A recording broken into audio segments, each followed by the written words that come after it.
Trigger warning. This video contains descriptions of slavery, police violence, and racist ideas. Please watch at your own discretion. If you choose to watch this video, please do what is needed to take care of yourself. For example, if the content becomes overwhelming, take a break from watching. After viewing this video, it may be helpful to engage in a mindfulness exercise. A suggested mindful practice can be found in the description for this video. Hello everyone, and welcome back to the video series, The White Lie. This week is going to be a little different from what I initially had planned.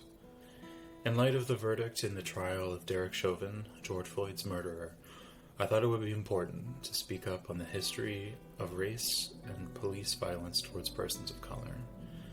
Next week's video will cover the second part of the history and origins of white supremacy.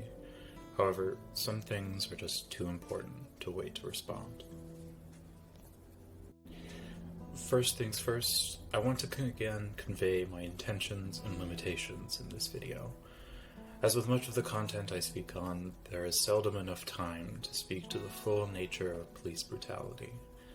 Instead, I want to elevate the voices of persons of color calling for continued justice in policing, and provide a brief historical overview of policing in America in support of this ongoing call for change. For many people in our country, last Tuesday's guilty verdict came as a sigh of relief. Relief, because finally a police officer was held accountable for the murder of a black man. A murderer was finally found to be a murderer, and will hopefully be appropriately incarcerated for his crimes. A sigh, because accountability is often not held for police officers, especially when they violate, harm, and or murder non-white folks in this country. If Darnella Frazier had not courageously filmed and borne witness to George Floyd's death, the official story by police would have been that George Floyd resisted officers and subsequently appeared to be suffering medical distress, as was stated in the initial description of the tragedy. Black and brown bodies continue to be subjected to police violence every day, even as the conviction of George Floyd's killer gives a brief moment of hope and reprieve. To be clear, I am glad that George Floyd's murderer was held accountable, but I am angry that George Floyd did not receive justice, as justice would mean that today he would still be alive. As Keith Ellison, Minnesota's Attorney General, stated, I would not call today's verdict justice, however, because justice implies true restoration, but it is accountability, which is the first step towards justice. My hope for this moment is that we can finally listen to the persons of color who have been calling for the change since the very beginning of policing. Black and brown bodies have been policed by whites since before the foundation of the United States. The informal militias of the 1600s and slave patrols of the pre-Civil War colonies were explicit in their design to empower all white persons with the duty to police the comings and goings of black people and respond with violence. Policing black bodies before, during, and after the Civil War formed the backbone of white solidarity against persons of color, empowered vigilante groups like the KKK, and criminalized blackness through the Black Codes and Jim Crow laws. However, the southern United States was not alone in perpetrating crimes against blackness. The Great Migration of African Americans between 1916 and 1970 from the rural South into the large northern cities revealed the racist bones of these cities' police forces. As black populations grew in these cities in the wake of World War I, returning whites rioted against black advocacy for justice and the equal enforcement of the law.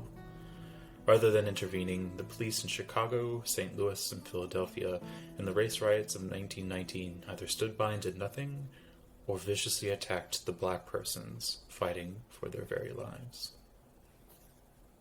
Furthermore, when the corruption of police forces in the Prohibition era brought federal attention to the severity of police violence in the United States, the resulting professionalization of police only benefited the white working class and left black migrants out in the cold.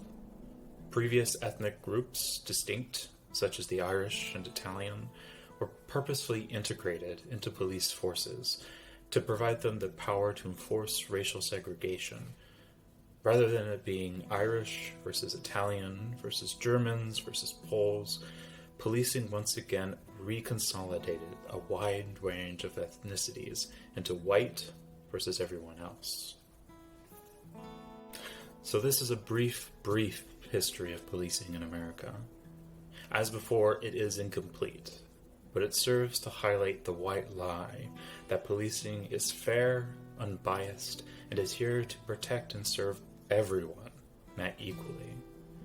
Narratives of police violence as a litany of bad apples emphasizes individual actions and ignores the systemic biases that nurture the roots of white superiority. The white lie that is ingrained in policing views police brutality as an individual action, without regard to the systems that produced that action.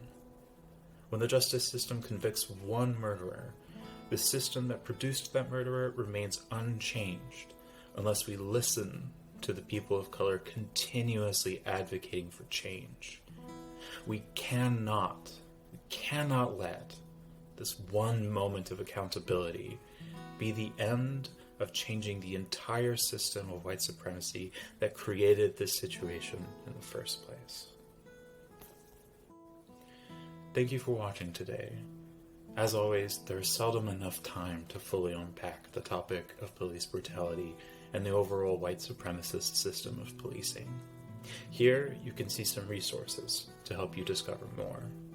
I hope you will join me next week as we continue to explore the history of white supremacy.